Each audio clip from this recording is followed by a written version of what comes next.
Architect Hafiz Sher was born in 1964.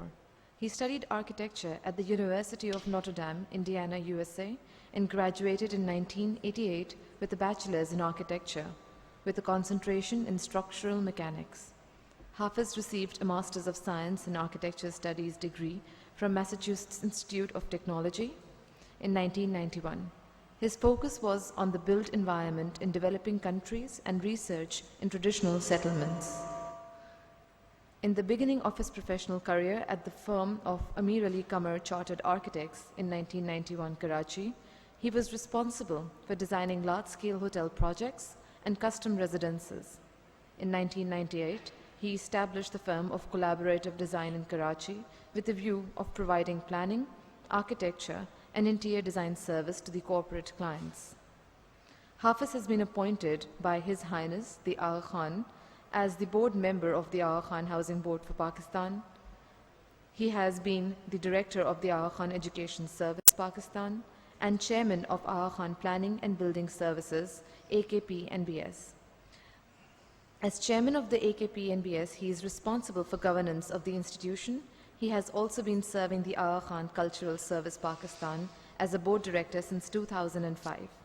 Hafiz presented the work of Aga Khan Planning and Building Service Pakistan at the Evening with series in fall 2011 at the Aga Khan Program for Islamic Architecture at the Massachusetts Institute of Technology.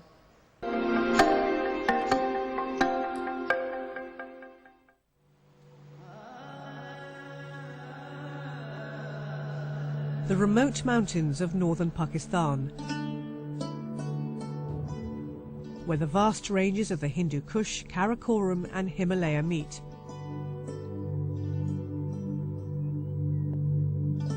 Isolated with harsh winters, where there were once trees, there are now only rocks. Deforestation is a major problem here.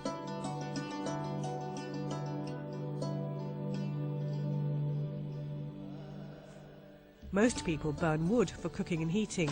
Their poorly insulated homes need a lot of wood to keep them warm. So the houses fill with smoke, a major cause of respiratory and eye disease.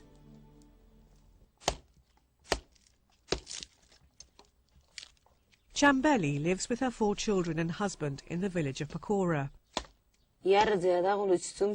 Before we used lots of wood. We used to go far to collect it, but we use much less now. Like many others in her village, Chambeli's home is now much warmer. She has a cleaner, more efficient stove with a chimney. There used to be a lot of smoke, and because of that we had sore eyes, aching chests, and our clothes were covered with soot. We had to warm water in a pot, using even more firewood. But now water is warmed in the barrel for dishes, laundry, bathing, for everything. There's insulating foam on the floor, making it warmer and more comfortable.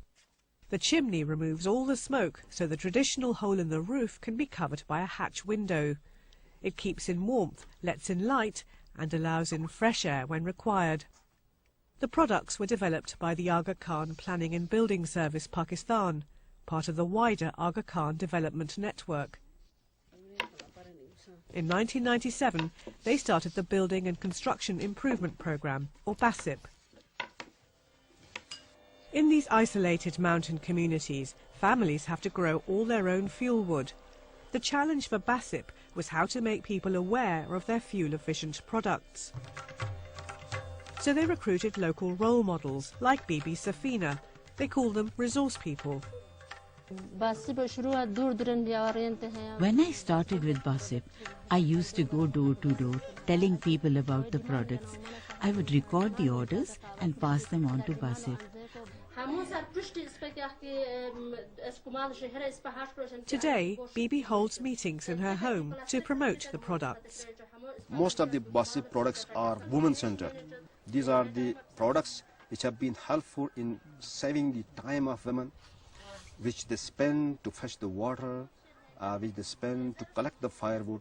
So these resource persons, they have been asset for the community, and we were able to make the local women to decide on their own for the adoption of BASIP products. At first, resource people like Bibi worked voluntarily, but as their workload increased, BASIP started to pay them a modest income. I get 10% commission from every sale. Gradually, I have gained more and more business experience.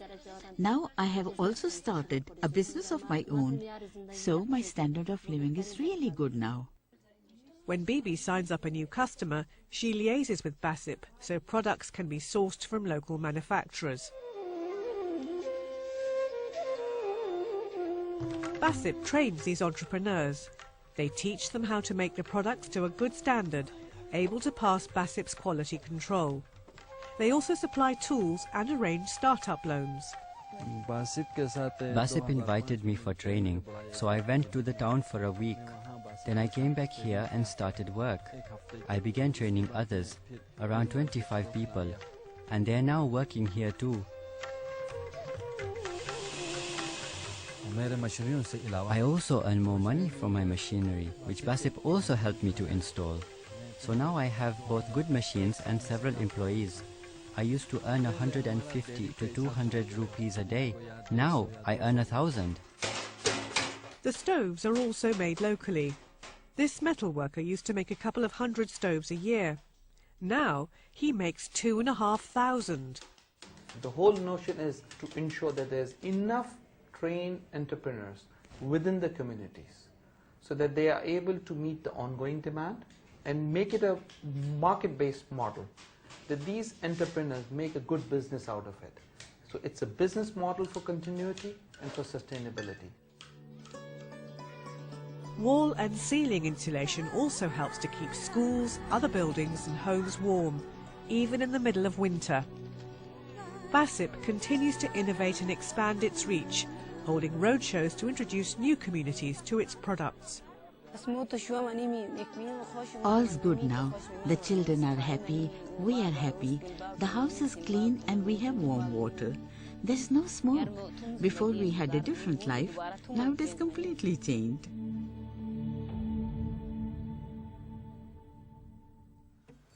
As we've been sitting for an hour and a quarter, can I request everybody to stand and stretch a bit for a second and then sit down so that one is more relaxed? I had a colleague sitting next to me who said, I'm tired of sitting.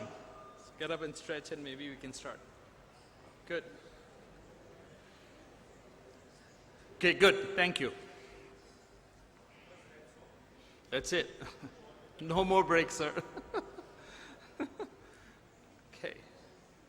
Okay. Bismillahirrahmanirrahim. I would like to thank Institute of Architects for inviting the network, our Khan network, to speak on this occasion.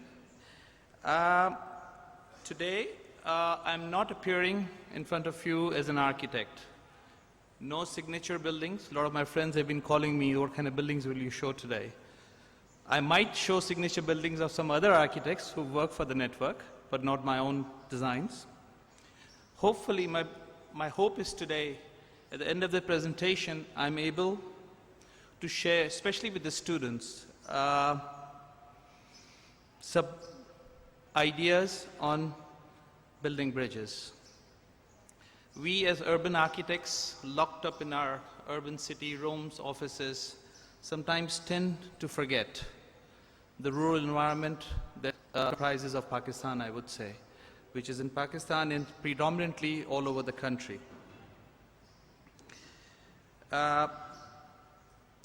Hopefully, some of the knowledge that the institution has collected over years will be helpful in the future for all of you students who can then share your time and knowledge with these rural areas in the years ahead.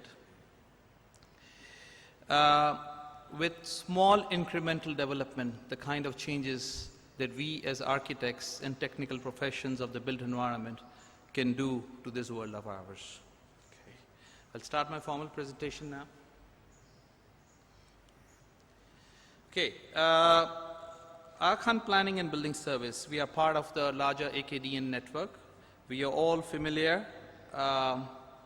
with the network chart, but I'll take a moment to explain what the network is all about. On the left side, you have the agencies which are for profit, the Serenas that we know and the HBLs that we know form that side of the network. On the right side, you see the Aga Khan Award for Architecture, the education programs, the museum programs, and the cultural programs that the network has. And we lie right in the center of the chart, and our institution, AKPBS, which is in India and Pakistan, is right in the center of the chart, which is providing social development to the developing nations. Okay.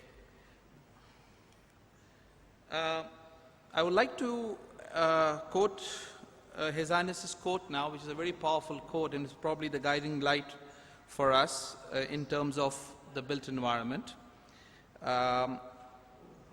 It talks about the visual, physical, and emotional impact of a decent home can light the spirit of human endeavor.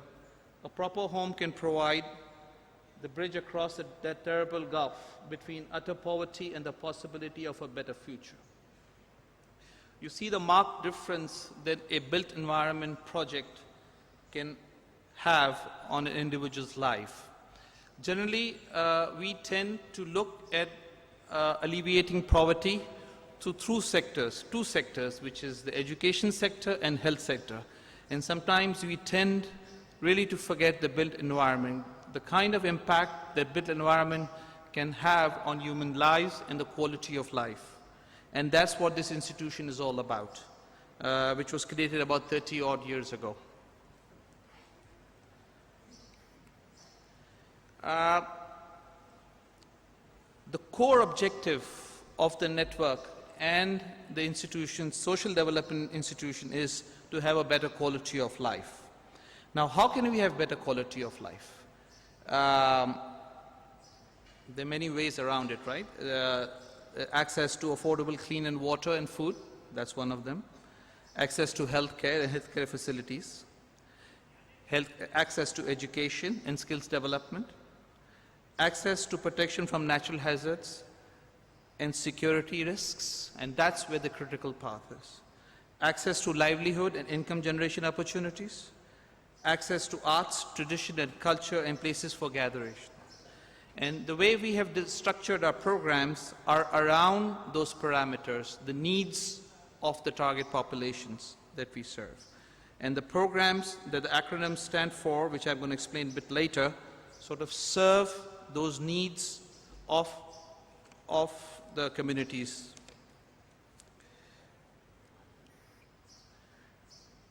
Our presence primarily is in rural Sindh and the northern areas of Pakistan. That's where we are, and we've been working there for the last 30 years, as I said. If you look at this image in the center, you see lovely cluster housing intertwined with each other with open chimneys. From the point of view sitting across there in the audience, one loves this rural architecture, the way it operates, the way its typology comes together. But if you get deeper insight to the house, the quality of living, what are the issues and the challenges around it? These are the mountain photographs that shows the terrain of the area. What are the issues? What are the built environment issues around which our programs have been designed? And if you look at these issues, these are hardcore realities of the northern Pakistan and many rural areas in the northern Pakistan. Houses are cold, damp, dark, and dusty, not adding to the quality of life. The buildings are non-engineered, and they are vulnerable to hazards. Indoor pollution is one of the largest challenge of our built environment there. High risk from natural hazard, and we all know the kind of hazards that have happened in Pakistan over the recent years. 50% of all deaths between age 1 and 3 is caused by unsafe water. And then personal hygiene is a challenge on its own. How do we improve all this? These are the built environment challenges that were observed when this institution was created in the northern Pakistan context, in the rural Sindh context.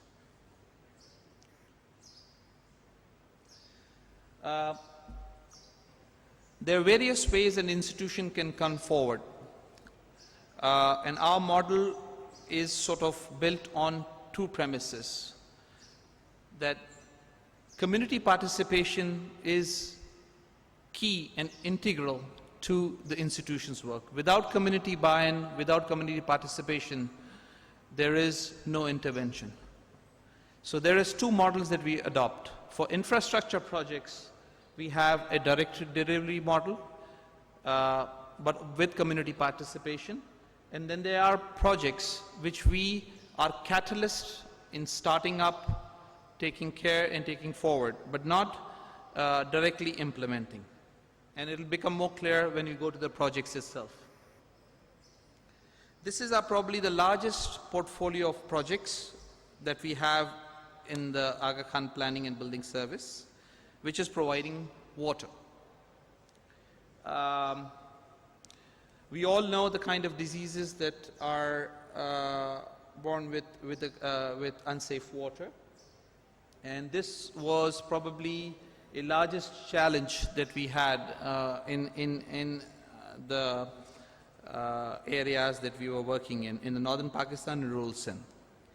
What are the core components which are critical to the successful delivery of these projects? The first one is community mobilization. We ensure that there is community mobilization. By community mobilization, what do I mean? I mean that communities have to agree through an MOU of participating in the project, means hard cash has to be given by them, which is pooled into an endowment for future maintenance. The second agreement that they have to give to the institution is that they have to give the unskilled labor. Unskilled labor means digging the trenches for the pipe, making sure the gravel, the sand, all the local material is provided by them. So once they put their sweat and blood into the project, they will ensure that they maintain. If we do it for them, it ain't working. Then it's a hardcore water quality management. Okay, that's one of the key components of the project, whereby we ensure water quality. Now, there are many ways to ensure water quality in a project. One is through the gravity fed mechanism, and one is through the filtration that you see. This is a photograph of a slow sand filtration plant that is applied. We try and avoid these because it needs a lot of maintenance. But in case where there's no clean water source available, this is the answer for the problem. Then we have potable water supply infrastructure, which means providing a tap at the household level. Then we have a process of grey water discharge. How do we ensure that in addition to water, the hygiene condition of the population improves? Providing water is just one part of the solution. Providing hygiene, sanitation, training, women training, it is critical to the success of this project. Then we have household sanitation level, and then we have health and hygiene session. That is, I think, the key success of this program, because if the water is not used the right way and appropriately and in the right time, then that investment has gone to waste.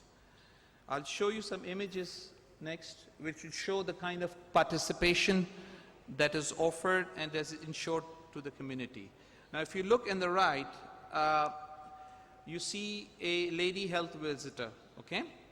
Now, we as architects tend to feel generally that we know it all, right? We're going to tell them where the tap will be, okay? I'm going to tell you how the bathroom is designed. I'm going to tell you how things happen. Here, the process, the way we follow to have their communities buy-in is to ensure that they are given options. And you here see an image where the network piping in a very rudimentary form being drawn and shown how the network will work, how the water will work. And then we give them options. We give them options, and from the options they select. Obviously, they can't select an option which doesn't work as a system, as a process flow. So once they select an option, it is ensured that the buy-in is there. They know that I was the one who selected the tap connection at a particular level and at a particular place. So that ensures community participation. On the left, you see how the mobilization things happen, how they are pulled together as a resource, as a power for the village, and ensured sustainability. On the bottom left, you see community participation, how the pipe trenches are getting dug by the community. And on this slide that you see is a water specialist training a local plumber. The plumber stays behind. His salary comes out of the O&M fund, which the community has pooled in. This ensures sustainability of the project and ensures that the project will run for years to come. This is the coverage that we show till to date. This program started around 1997. Till to date, we must have completed about 280 to 300 villages, and on average, 100 households are in a village, and average family size in the northern Pakistan is about 10 per household. So you can do the math for that. You can see the before and after images. Sorry, I'll go back. Yeah. This was before. The women had to walk hours and hours at a time, maybe 2 hours, 3 hours, 4 hours to get fresh feed of water. Sometimes they didn't go for a day, so they had to live with the kind of dirty water that they had. And this is before, and today they have this. In the winter, the pipes don't get frozen. There's technologies available, very simple technologies which will ensure that the pipes are below water in freezing winter, and ensure the sanitation happens also and in a proper way. The next program which I'm going to briefly talk about is which you saw a movie on, which was the BASIP program, which is Building and Construction Improvement Program. Now, we know these communities are poor, right? We know they live in vulnerable areas where seismic activity is very high. They're prone to floods, they're prone to debris flow, they're prone to many of these natural hazards. How do we make a difference in their life? How do we ensure there's indoor pollution is minimized? How do we ensure that their walls are insulated? Okay? If we go with them to them as a package, they can't afford it. Who pays for it? Okay? So the institution came up with this idea of incremental approach, in the sense that as you make a bit of money and you have access to microcredit, you do interventions piecemeal. And the products are designed to ensure that the incremental development can happen. And that's where I hope you young architects can, in the future, design these new products for the rural communities so that you can make a difference in their lives. This is the coverage of our area, where we have done action, research, and put in systems and products in place and marketed these products to the communities. What are the core components of our program? Okay.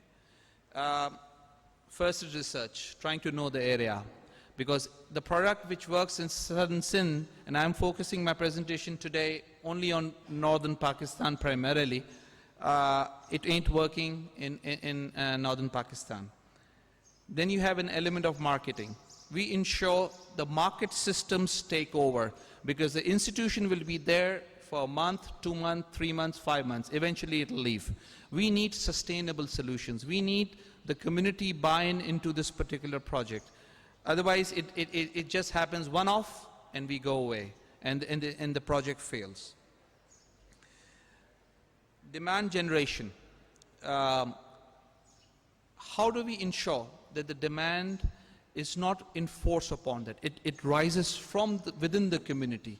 The answers, the solutions, the questions are raised from the community. We as technical partners design and create those solutions for these communities. How do we make it sustainable? By training and building, capacity building. We ensure that leave entrepreneurs, businessmen, salesperson within the community who will ensure that they take it to the next level, because they will be part of the communities for years to come. And then you do enterprise development. Every project that in the BASIP arena, we leave an enterprise behind so that the business runs on its own. We give them access to microfinance. Luckily, we are part of a larger network where we have these microfinance facilities available within the network, which gives them access to these products. So bit by bit, they can improve the quality of their life.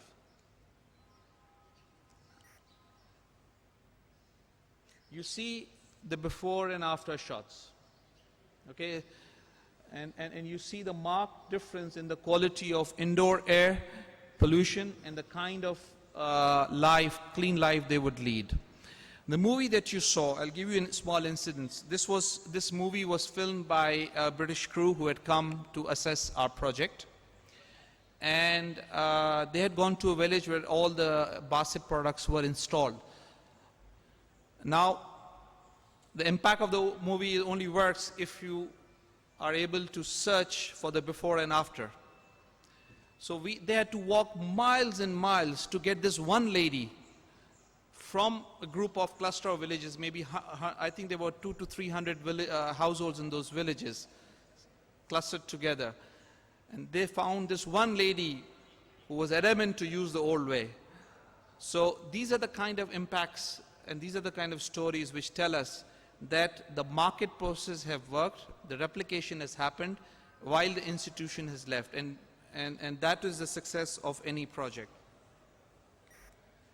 Okay, these products, and I'm not going to get into the technology part of it because I will focus on the methodology, the process, the ideas rather than getting into the details of the outputs. Here you see small products. If they have a good agriculture crop one year, they can buy the roof hatch window. Then they have a good product next year, they can buy the stove. Then they have a good agriculture product again produced in a particular year, they retrofit. So along with the products, we also give them training on seismic resistivity.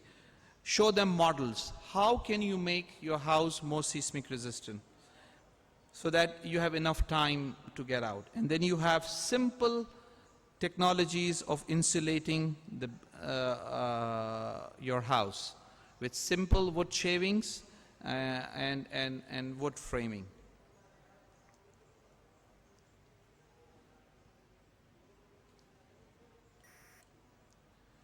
This is the technology that this program has developed and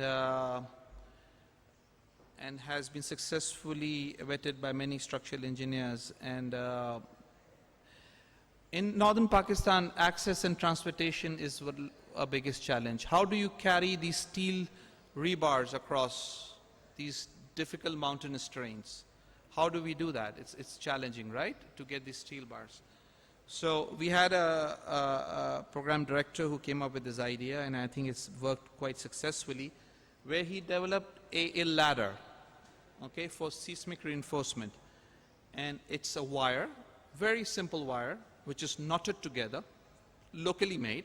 It comes in rolls, and is knotted together to give that seismic resistivity to the particular house. If you look, this is how a typical training manual of ours will look, whereby the simple principles of seismic resistivity of building against the seismic forces is taught to the populations. You have the verticals and you have the horizontals, binding together like a simple box, making, so when the forces act, the box acts together rather than disintegrates into parts. So now you see this local entrepreneur knotting it together, and this being used in one of our projects in the northern areas, where the vertical reinforcement is being used for the columns, but it's all tied together in the foundations and the plinth beams.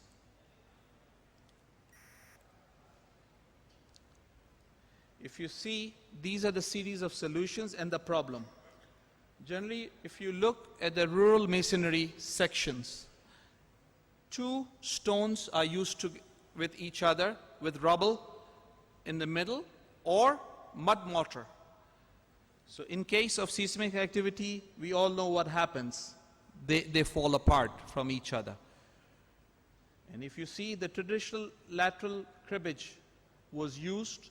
Now that wood you saw in the movie, due to deforestation, the wood is gone, practically minimal in those areas. Especially to get seasoned wood with such lengthy sections is very, very challenging. Solution is this kind of reinforcements, which will ensure lateral movement of the building and the walls. Further, in add-on, and if the community and the individual households can spend more money, this is the kind of solutions that we give them for training and insulation. We do some demos. One wall will be given as a demo, but the whole idea is to train so that they are able to use this local way of insulating with paneling and local wood shavings, and then a damp-proof barrier with a metal lath plaster.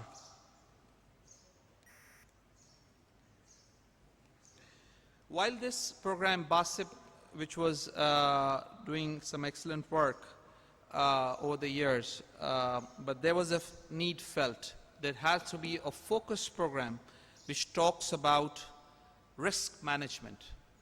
2005 earthquake taught us many, many lessons.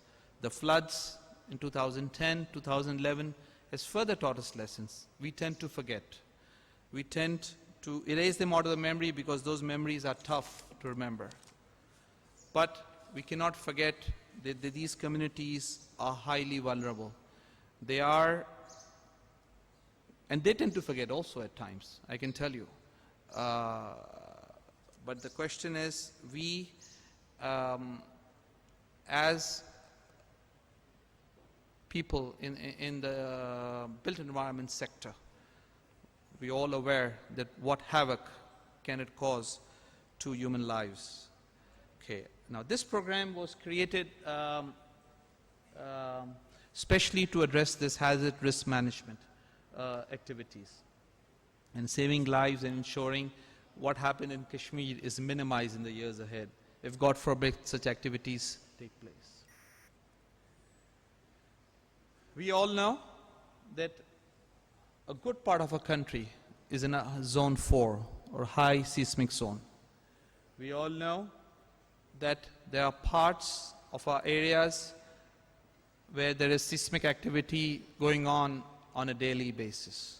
Our geologists tell us, the world knowledge tells us, and we know, especially in northern cortex of Pakistan, where you see the yellows and the reds very predominant.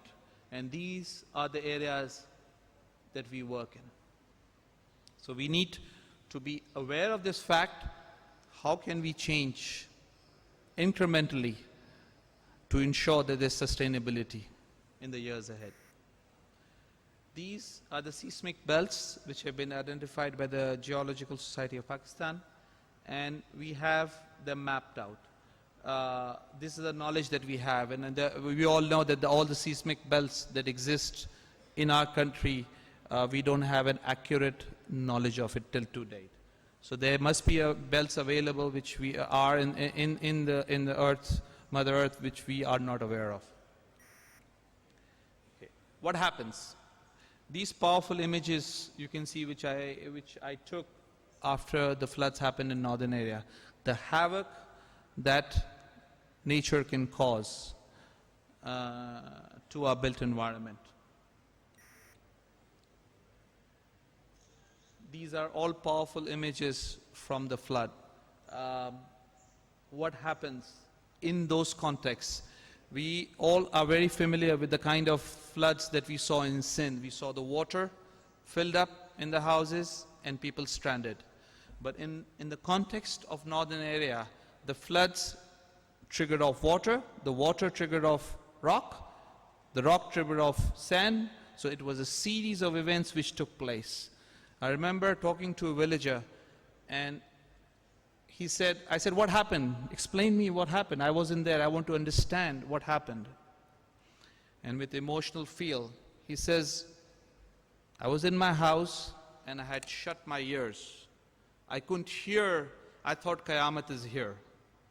And he was very emotional. He couldn't explain what was happening, because in addition to the flood, the flow of water, it brought down these rocks. It brought down this clay. It brought down sand. It brought down gravel, destroying their years of work and years of heritage.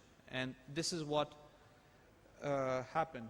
So I'm showing you a section which I took some photographs in some years ago after visiting Balakot and those areas. Why do these engineered, non-engineered and engineered buildings both fail? Very simple things, very, very simple things, which appear to us today as common sense, but maybe at that time they were not common sense. If you look at the debonding, this is a very powerful image for an architect to see and learn how the two layers come apart, giving way to the structures. What happens in case of when we don't brace the masonry? What happens when we don't apply simple engineering principles of bracing the building together in buildings and causing damage and losing lives? This is a typical northern Pakistan house which sort of collapsed in the floods.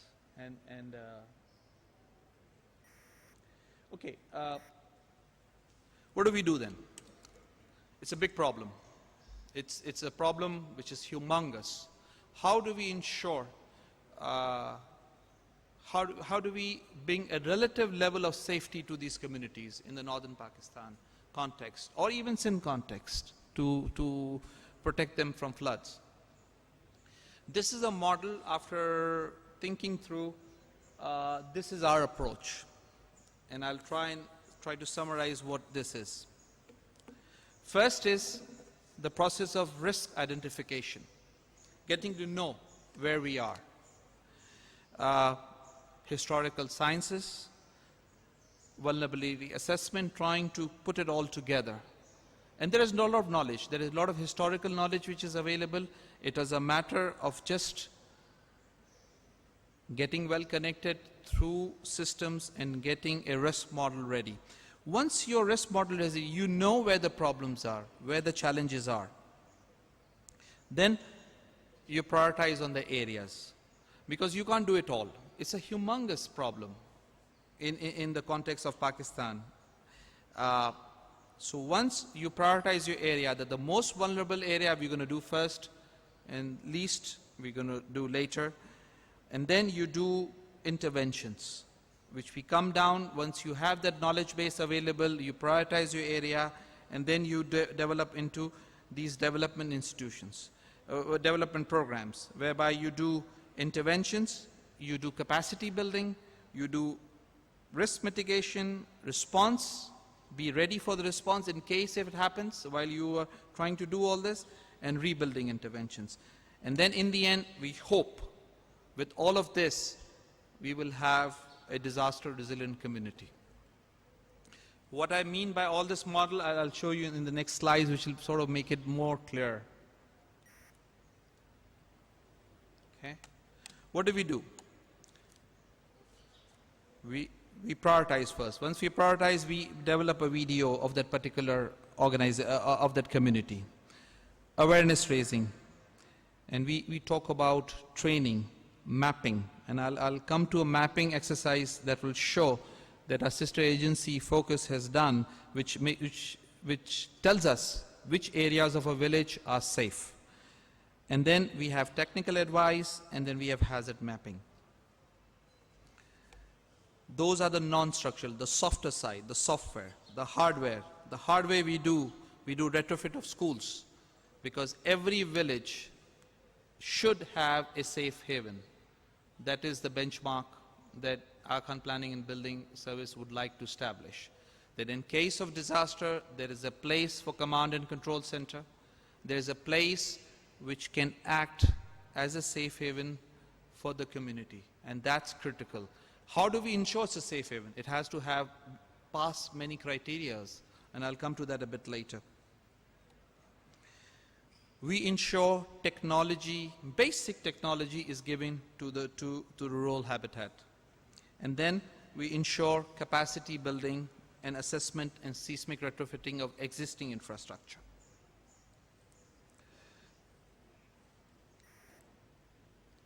These are the 5 sort of interventions that we do in these HRM program. In the back is a powerful image. I wish they hadn't put the boxes on it, but it's a powerful image from the flood affected area. This is what you see in northern areas when the floods happen. The whole scene was blue and rocks falling all over. This is what I was talking about, is hazard assessment. How do you assess hazard? Seismicity is all over the area, we all know that, right? But in this situation, a Focus, which is an AKDN agency, does hazard mapping. They have developed expertise. And let's not forget, in every village, there are areas which are safer or relatively more safer than others. Okay? With the help of geologists and with the help of technical experts within the institution, they have mastered this capacity over the years now, whereby you see the green zones, which are probably much safer than the other zones that we know. The pink shows an area which is confirmed. And this is the kind of knowledge base that one leaves with the community. So next time when they expand, they're sure to know not to build a habitat here, neither to build a school here, neither to build a mosque here, neither to build a hospital here, which that knowledge was not able. So that knowledge, if we leave this map behind for the community, I think we've done a lot of headway so that they know where to build.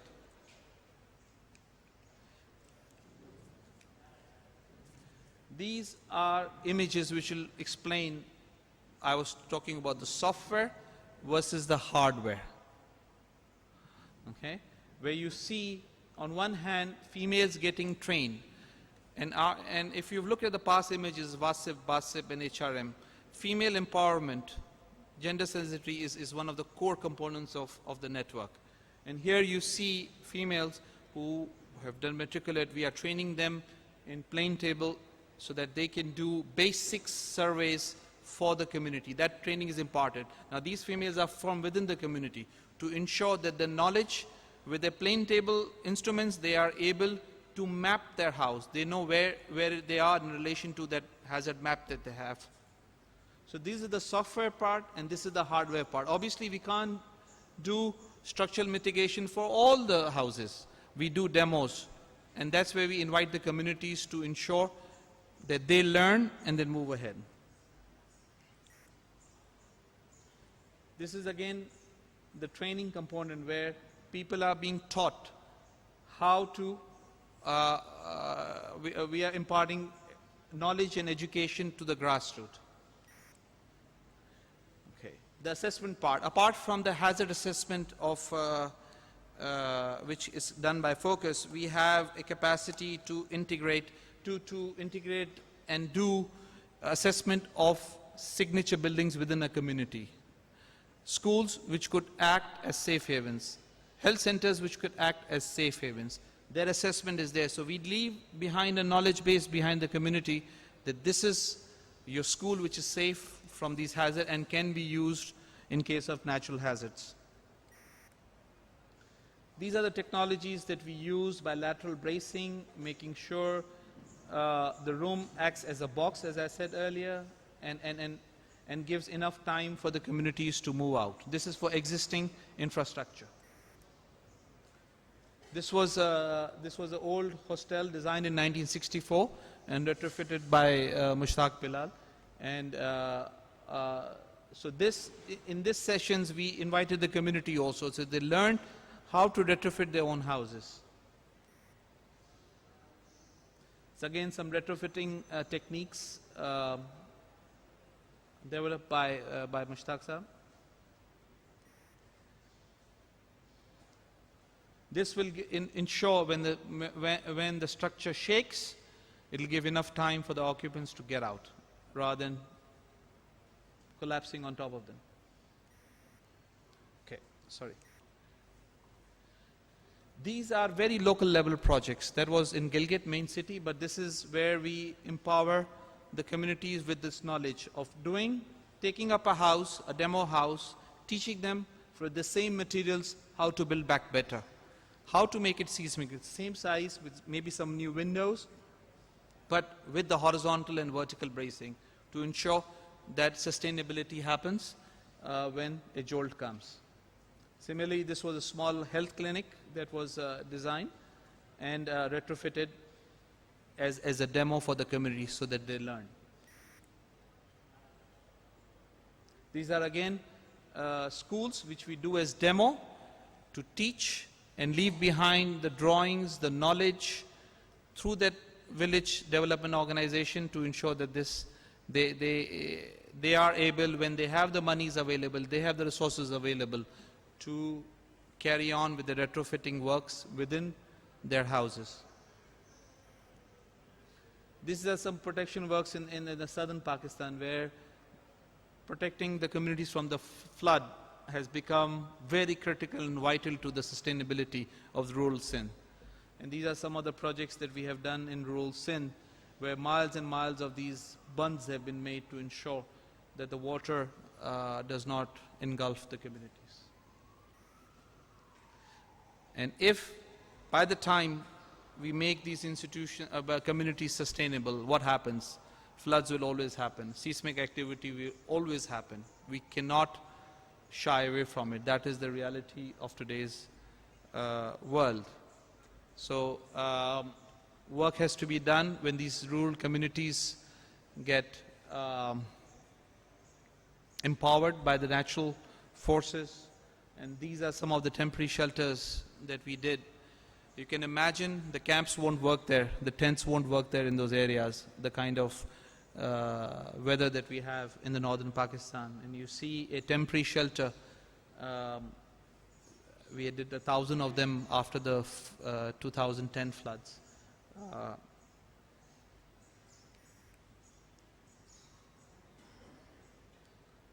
Quickly constructed over 8 to 10 weeks, and housing communities on temporary land to ensure that they can pass the coming winters to come in a habitable way, which is humanly possible. This is, we did some shelters in this rural Sindh also, again empowerment of the women folk, ensuring that women participate. But it's unfortunate that I was amazed that I had gone to one of the temporary shelter sites, and we had empowered the women too much. What happened is the men were sleeping inside in the quarters while the women were pasting all this mud on it. So I tried to wake him up. He said, "You've taught the women, you haven't taught us. So we are just relaxing and having a party."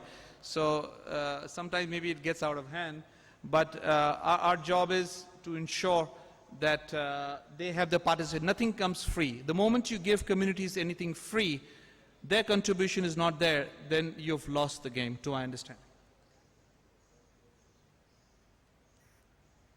Okay, this is the self-help project that we do, in which communities are trained. They do their own collection of sand, gravel, and materials, and the participation is there. Again, training sessions, how seismic training sessions, and making sure that they come together, they are imparted with technical knowledge of building. This was a project which was designed for us by Tariq, the architects. Again, through this community empowerment, this was done by the community and designed, but ensure the knowledge was there. Same way here, where we do these buildings through community empowerment. Some signature buildings also were done by AKPBS, designed by Didi Lefort. These are projects which are designed by H3 consultants in Karachi. This is again a community model where community came together and put it all together into one project. Training, participation, everything was by the community themselves. Some images of the community projects that have happened in the recent past. This was another signature building which was done by Ijaz for us. We did the project management and execution of it. Again, a lot of local technologies were used in this building and others by Tariq and Ijaz. This was again a project which was academy built and executed by AKPBS and designed by Didi Lefort in Karimabad, Hunza. And at the end of the day, after 30 years of execution in the built environment field, we've been fortunate to receive quite a few recognitions from all over the world. And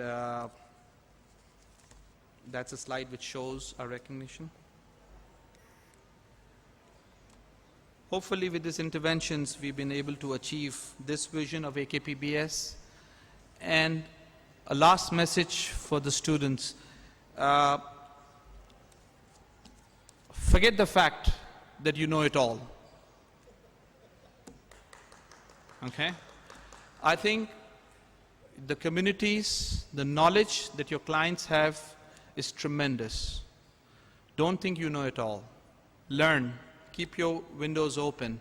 And I hope the kind of messages that I've shared with you on the rural communities today,